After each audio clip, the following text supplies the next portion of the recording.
Esta semana en Cuadriga, tras el golpe, Egipto en la encrucijada. Decenas de personas murieron protestando a favor de Mohamed Morsi. Los hermanos musulmanes reclaman el derrocamiento militar de su presidente electo democráticamente. Morsi llegó a gobernar solo un año. Multitudes de egipcios se habían congregado en la Plaza Tahrir para exigir su renuncia. Lo acusaron de autoritario y de llevar al país a una dictadura islámica. Después de días de protestas, el ejército intervino y arrestó a Morsi. Los militares designaron a un nuevo presidente y prometieron elecciones en 6 meses. Las posturas se radicalizaron entre aquellos que se oponen y aquellos que apoyan el golpe militar. ¿Será el derrocamiento de Morsi una nueva era para la democracia o más bien abrió el camino hacia una guerra civil? Esta semana con ustedes, Maricel Drasser. Hola, ¿qué tal? Bienvenidos a una nueva emisión de Cuadriga. Escuchábamos recién los interrogantes fundamentales que nos plantea hoy la situación de Egipto. ¿Se puede afianzar la democracia a través de un golpe de Estado? ¿O democracia y golpe de Estado nunca van de la mano? Y por otro lado, ¿un gobierno elegido democráticamente puede no ser democrático? Para encontrar respuestas están mis invitados, que paso a presentarles.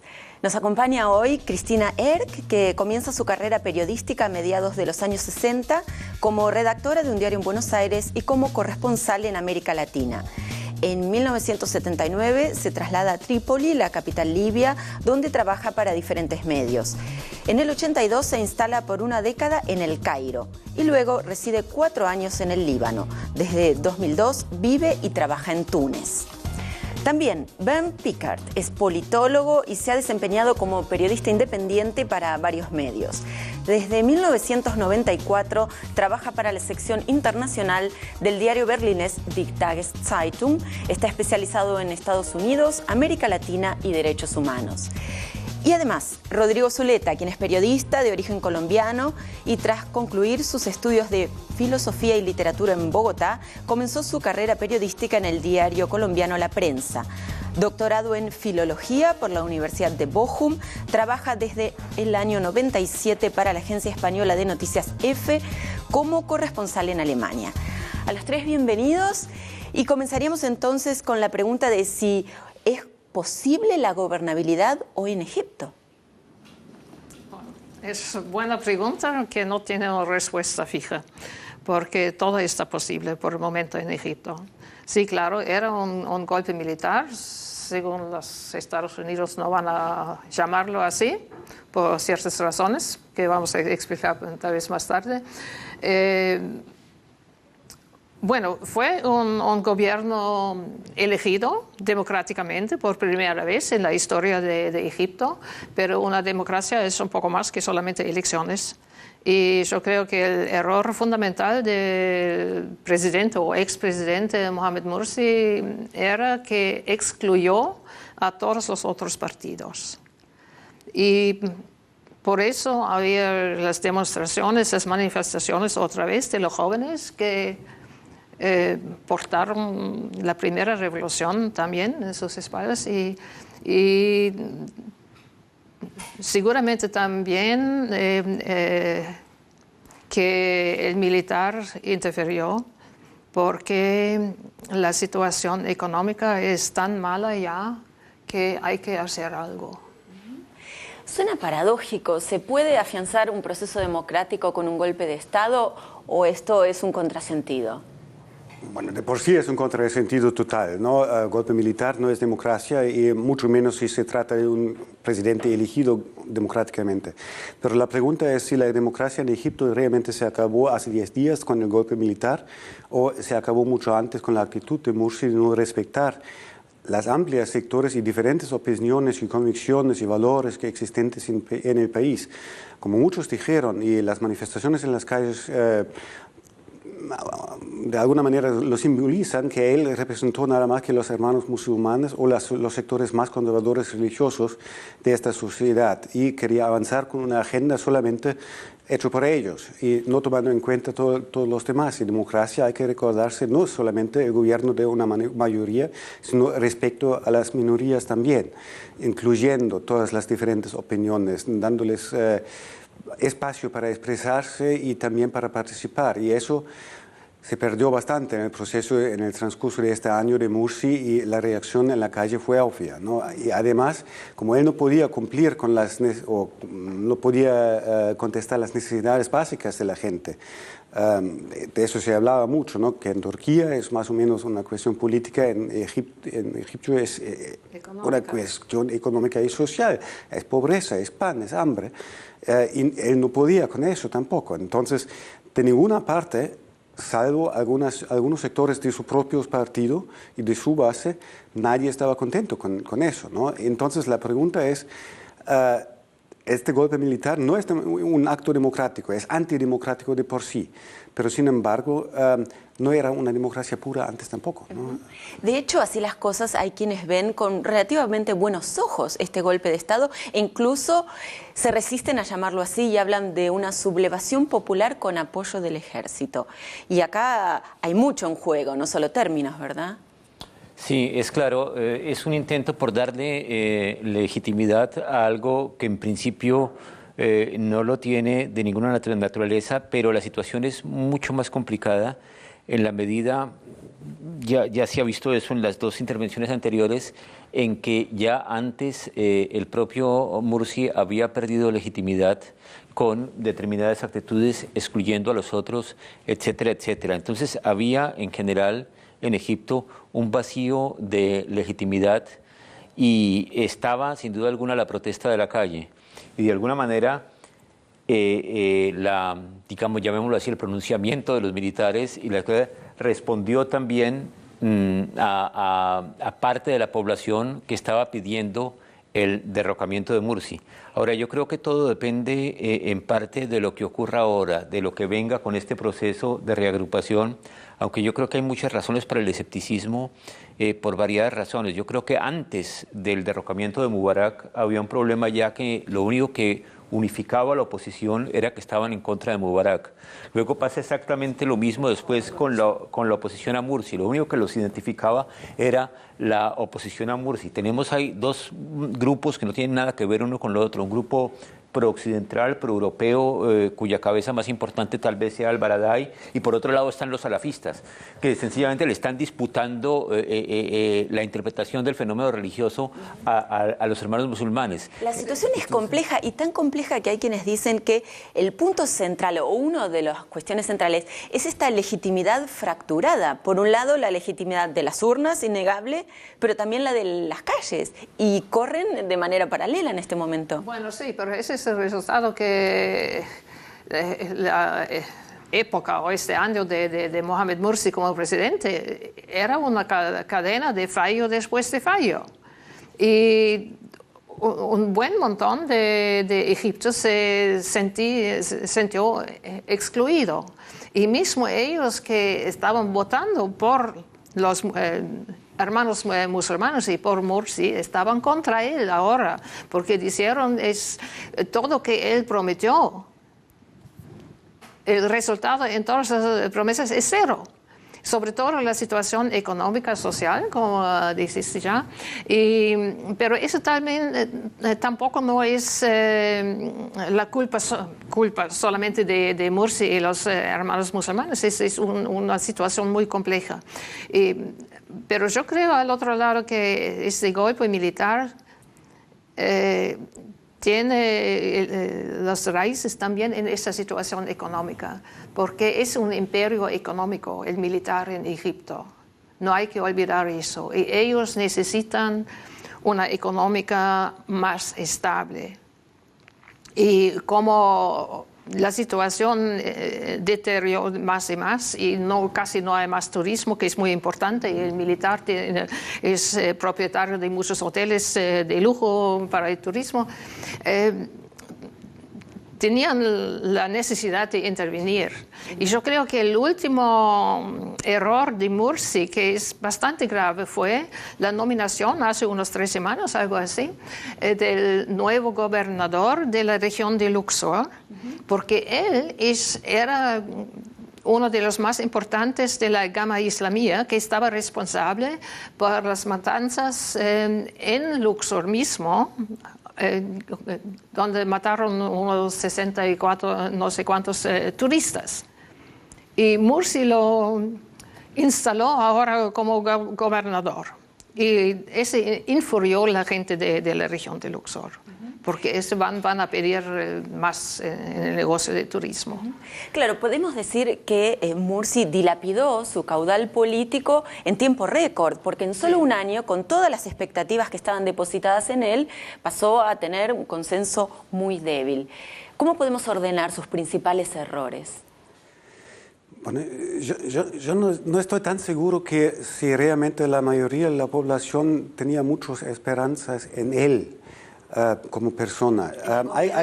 En el proceso, ¿no? En un proceso post-revolucionario, en esperanza con que el futuro sea diferente y mejor que la época de Mubarak, ¿no? Y tal vez, bueno, al final Mursi ganó porque los hermanos musulmanes son la organización política y social más fuerte en el país, ¿no? Aunque en la ilegalidad por décadas, pero sin embargo tenían sus bases bien consolidadas, bien financiadas, con muchos contactos a la base de la población, incluso y más que todo en los sectores más pobres y menos educados en el país. Entonces no era un milagro que esta agrupación excluida de la política de Egipto por tantas décadas gane elecciones por primera vez, que se den elecciones libres. Entonces tal vez era un poco demasiado esperar de una persona que viene de este lado. Y además, como es un partido, una agrupación bastante ideológica y religiosa, lo vemos también con otras agrupaciones muy ideológicas que ven su propio ascenso al poder como el fin de la historia, como ahora es nuestra hora a cambiar la sociedad en el término o en el camino que nosotros siempre habíamos deseado. Lo vemos con organizaciones revolucionarias que no ven ningún retraso hacia el capitalismo una vez que estén en el poder y no tienen la perspectiva de organizar una sociedad donde varias opiniones, gobierno y oposición se respeten mutuamente y busquen compromisos, sino que organizaciones de este tipo en el poder siempre tienden a poner todos los esfuerzos para que la oposición desaparezca, ¿no? Y no tenga ninguna influencia. Y eso lo vimos en Mursi, en este cambio dramático que dio desde un presidente electo hacia una persona muy autoritaria y autocrática, limitando o quitando los derechos de la oposición en el Parlamento y todo eso, ¿no? Claro, pero es un carácter que no tienen solamente organizaciones islámicas, ¿no? O en el Medio Oriente, sino organizaciones políticas que no tienen la misión ¿cómo decirlo?, de levantar un buen gobierno, ¿no?, en función de la gente, sino una misión histórica. Claro. Que ven como ¿Quiere misión decir histórica. que no la sorprendió este proceso, que era lo esperable de alguna manera? Sí, en alguna manera sí, porque la inquietud, sobre todo de los jóvenes que estaban realizando la primera revolución, estaban muy incontentos, claro que sí. Porque ellos se dejaban matar por la democracia y no para tener una otra dictadura más o menos como de los hermanos musulmanes. Y sobre todo que ellos no ofrecieron ninguna posibilidad de salir de la situación de todos los problemas económicos y que, por ejemplo, un buen ejemplo que no son democráticos, no tienen nada que hacer con democracia, es la constitución de ellos. Porque estaban discutiendo la constitución entre ellos nomás y en una noche decidieron, esa es la nueva constitución. Y todos los revolucionarios, los jóvenes, estaban contra la Constitución porque es más y más hacia la Sharia. Y es la mentalidad de esta gente también. Por ejemplo, una simple cosa, yo pregunté a unos de esos hermanos musulmanes, tal vez saben que el tráfico es un horror en Cairo, ¿sí? Y diciendo, bueno, ¿y dónde es la solución por ese tráfico? Y él dijo, su respuesta fue, bueno, una vez que tenemos la Sharia, es la solución también para el tráfico. Hasta Pero aún para el tránsito. Y así no puedo dirigir un país con esa naividad. Podemos decir, comparte la crítica de quienes dicen que en realidad Morsi confundió la causa del país, en la línea con lo que usted aportaba, con la causa de los hermanos musulmanes. Sí, sin duda, pero es que no es que la haya confundido, es que en su ideología ya están confundidas las dos cosas. Se trata, me pareció la intervención de Ver muy interesante en la medida en que apuntó el problema cuando se asume la política con un carácter misional, cuando se cree que se tiene una misión histórica, en este caso también fundamentada teológicamente, como es el caso de los hermanos musulmanes, que por lo menos en parte de sus corrientes es una organización fundamentalista. Entonces, si uno tiene la verdad revelada, ¿por qué demonios va a hacer compromisos? Es el problema. Y una de las cosas fundamentales en una democracia es la disposición a hacer compromisos, la disposición a ceder en determinadas posiciones que se tienen, en determinadas convicciones, el reconocimiento de que uno está en condición de equivocarse. Ahora, y eso naturalmente en movimientos con bases religiosas es más fuerte, pero no necesariamente es así. Pasa también lo mismo en movimientos revolucionarios de carácter dogmáticos, también en movimientos de derecha dentro de democracias que de alguna manera dificultan el proceso de la democracia cuando la gente considera la política con un carácter misional, define a los demás entre enemigos, amigos y enemigos, y entonces ahí se bloquea todo el proceso. Entonces, ¿cómo saltar, cómo salir de esta encrucijada? Porque para complicar, por lo menos, la comprensión del fenómeno, no es fácil saber en Egipto quién es quién, de qué lado está cada uno. Usted vivió largo tiempo allí. ¿Cómo podríamos hacer un esquema de los actores sociales que definen la situación de Egipto hoy? Es sumamente difícil porque nunca tenían una democracia. Siempre era un régimen militar desde 52 y ese va a demorar mucho tiempo y seguramente que hay muchas dificultades, todavía también matanzas. Y no hay que olvidar el otro grupo muy importantes son los salafistas, que son más radicales en el sentido ideológico religioso, que el papel de ellos para mí era muy interesante, porque estaban en el fondo todo el tiempo, no diciendo nada contra Morsi, pero tampoco contra los manifestantes, y entonces estaban entrando a esta línea de oposición. Y ellos son los hacederos de reyes ahora. Si aceptan un nuevo presidente o lo rechazan, como el Baradei. Aún para este gobierno interino, sí, claro. Sí. Y será muy interesante observar el papel que juegan ahora. Vamos a estar analizando este punto. Y antes quería preguntarle, usted es experto en la cuestión, ¿cómo evaluar el rol de Estados Unidos en todo este proceso? ¿Dicen golpe, no dicen golpe? ¿Porque esto implica cortar o no la ayuda? No hablan de golpe.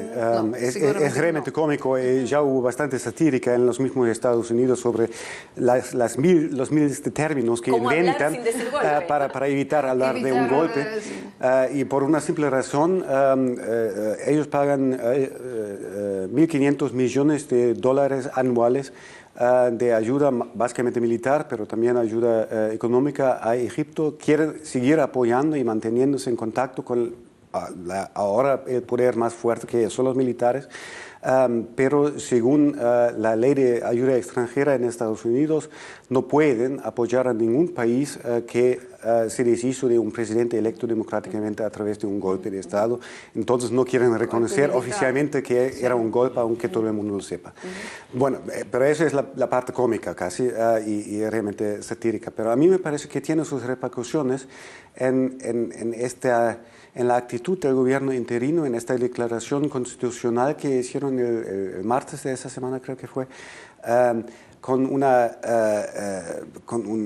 calendario, una agenda hacia nuevas elecciones muy apretada, tal vez demasiado rápido, porque realmente hay una falta de organización política, ¿no?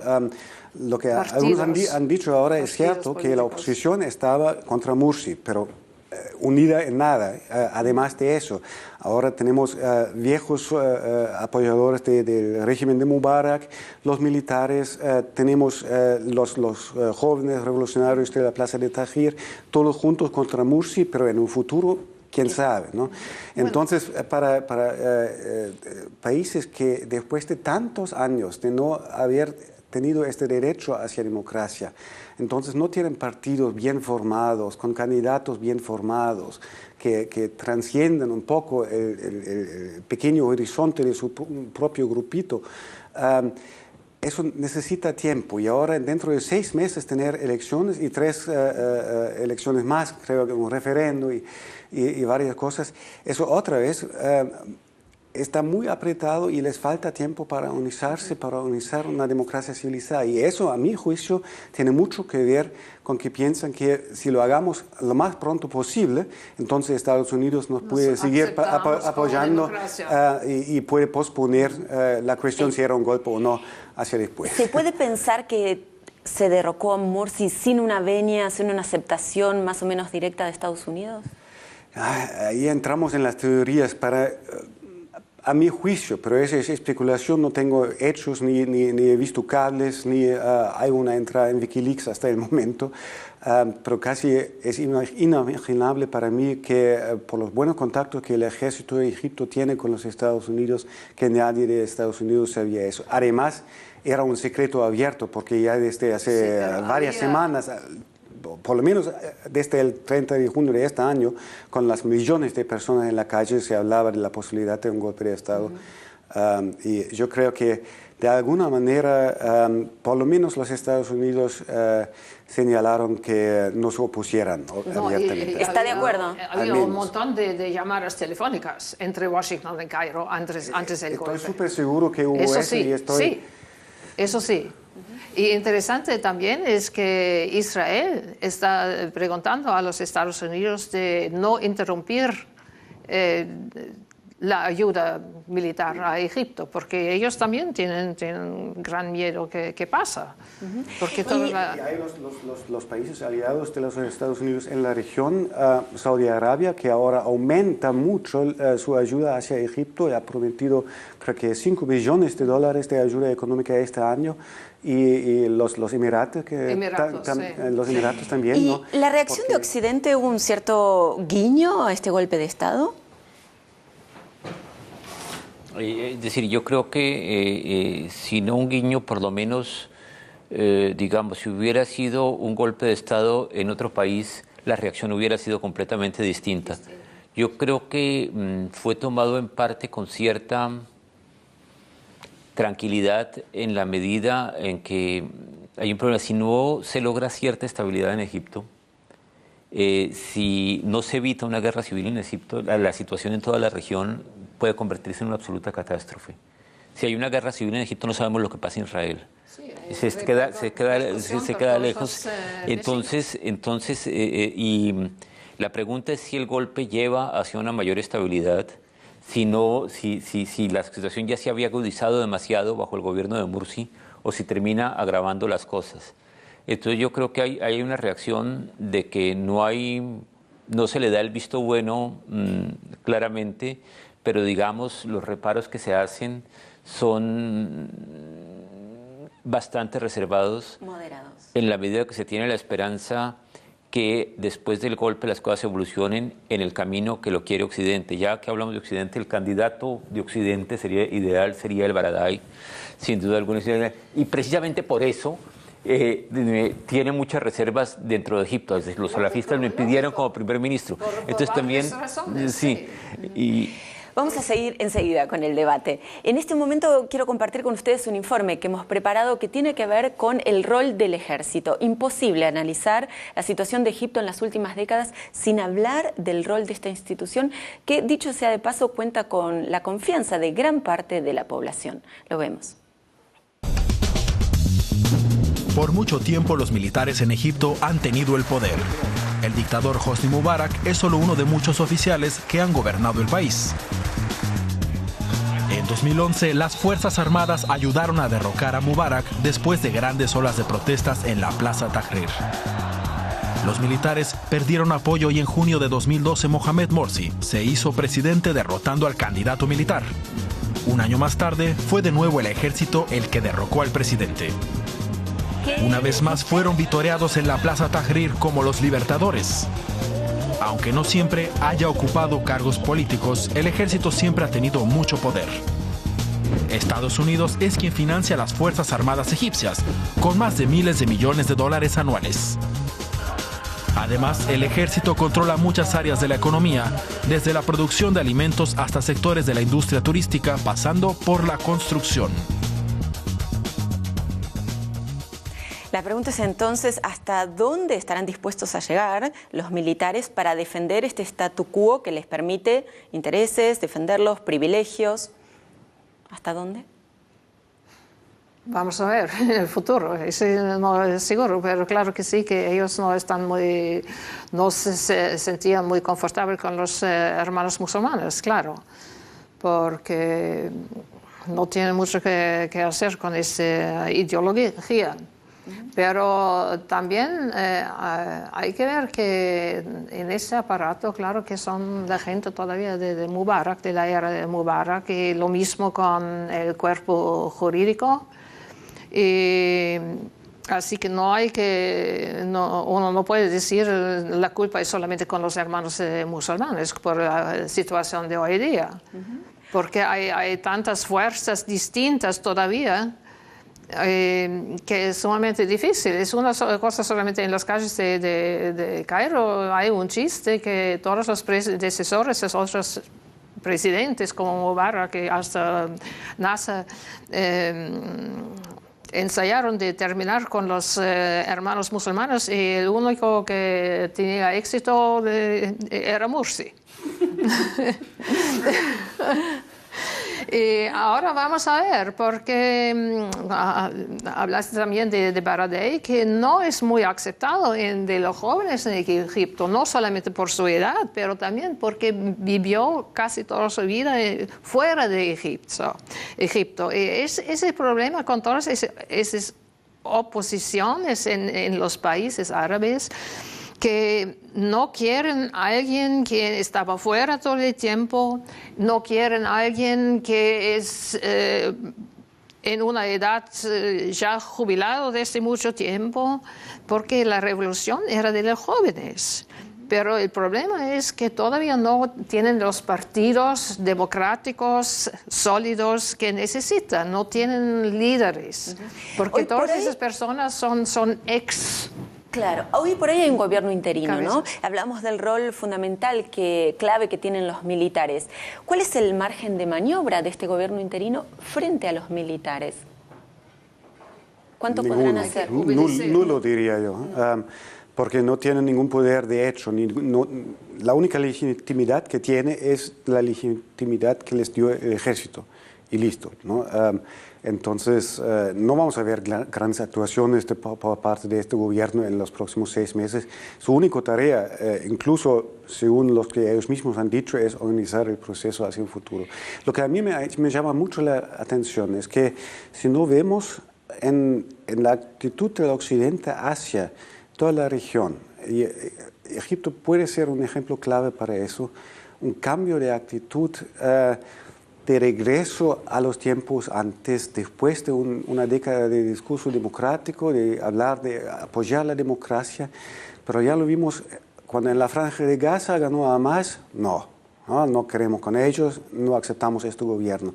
Cuando en Egipto ganan los hermanos musulmanes y ponen su agenda, no, apoyamos o por lo menos no protestamos contra el golpe de Estado. ¿Se puede y correr? si eso es solamente una idea más, ¿no? Y si eso se transciende más y la percepción en la región sea así, el Occidente y todos sus valores que nosotros pensamos fundamentales para la convivencia de sociedades, democracia, respeto, pierden tanta legitimidad y tanta credibilidad. Yo realmente tengo varios temores hacia dónde vamos y si vemos la historia, y muchos han hecho esta comparación de Egipto hoy con Algeria hace 20 años, ¿no? Donde tuvimos la misma situación, un gobierno electo democráticamente islamista. El Después un golpe militar y 8 años de guerra civil brutal con miles y miles de muertos. No va a ser lo mismo en Egipto, porque no la mentalidad es completamente distinta. Pero la percepción de los partidos y agrupaciones islamistas puede ser que la democracia siempre nos va a excluir a nosotros, entonces no tenemos por qué jugar en este juego democrático. ¿No se puede, por ejemplo, correr el riesgo de que se termine por idealizar cierta estabilidad, por ejemplo, bajo Mubarak? Bueno, ese peligro siempre existe. Bueno, bajo Sadat y Mubarak siempre dijeron, bueno, con el rey era mucho mejor la situación. Y lo mismo empieza ya en Egipto, en Túnez, que bajo el presidente caído la situación estaba más claro, más calmo, la economía mejor, todo eso. Pero esos son gente que olviden todos los problemas que existen en esta época también. Vamos a ver si de verdad hay otra vez elecciones. No es muy claro que las fuerzas democráticas van a ganar, porque todavía hay los salafistas con el partido El Nur, la Luz, y hay, claro, que los hermanos musulmanes todavía. Y yo creo que es un punto bastante importante, si no lo más importante. No pueden excluir a estos partidos islámicos. Si lo excluyen, entonces no hablamos más de democracia, entonces puede ser como en Argelia una guerra civil. No tienen la mentalidad los egipcios como los argelinos, pero ese peligro existe. Por lo pronto hay un calendario que tiene que ver con enmiendas a la Constitución, un referéndum al respecto y elecciones parlamentarias y presidenciales. Enmiendas de la Constitución, sí. En primer lugar. Sí. ¿Podemos esperar que los militares entreguen el poder y que cumplan con este calendario? Sí, están yo creo que inteligentes, sí. Yo creo que sí, porque también, es decir, los militares siempre han tomado las decisiones en Egipto, pero para también retirarse del primer plano en el momento correcto. Así fue en el tiempo de Nasser, así fue en el tiempo de Sadat, así fue el tiempo de Mubarak. Ellos, los que no vamos a tener una junta militar a largo plazo, eso no lo creo. Lo que sí puede pasar es que si después vuelve a haber inestabilidad, vuelva otra vez a darse un proceso similar. Eso sí, puede haber una serie de estabilidad, pero no creo que se mantengan ahí como gobierno militar permanente. ¿Una suerte de democracia tutelada desde los cuarteles puede ser un paso, un objetivo? De hecho lo es en este momento, ¿no? Pero es gobierno desde los cuarteles. Si es democracia, no estoy tan seguro, ¿no? Pero bueno, al final yo siempre pienso, a mí siempre se me ocurren comparaciones con otros procesos revolucionarios en situaciones también de mucha tensión, de muchos ánimos de venganza por algunas partes reprimidas antes. Si vemos a Sudáfrica, por ejemplo, ¿no? Lo que falta es un Nelson Mandela, ¿no? Una persona de tanta autoridad y respeto que trasciende sus propias filas políticas y realmente sea capaz de aglutinar y atraer a otras partes de la sociedad también, ¿no? Sin eso, en una situación económicamente no muy favorable, con dificultades de recuperar los sectores del turismo, de la producción y todo eso, la producción agrícola, con muchas necesidades sociales, siempre hay razones para que grandes partes de la sociedad sean se enojen, no vienen a responder a sus necesidades inmediatas. Entonces, si no tienes esta visión donde por lo menos una gran mayoría de los egipcios de todos lados se puede identificar, sería bastante difícil evitar una situación muy conflictiva. Yo no sé si eso sería hacia una guerra civil, porque creo que también los otros poderes en la región tienen su influencia y mientras ahora Egipto es un poco un campo de juego para diferentes poderes extranjeros también, pero yo creo que todos tienen un interés en estabilidad, nadie tiene un interés en que Egipto explote, ¿no?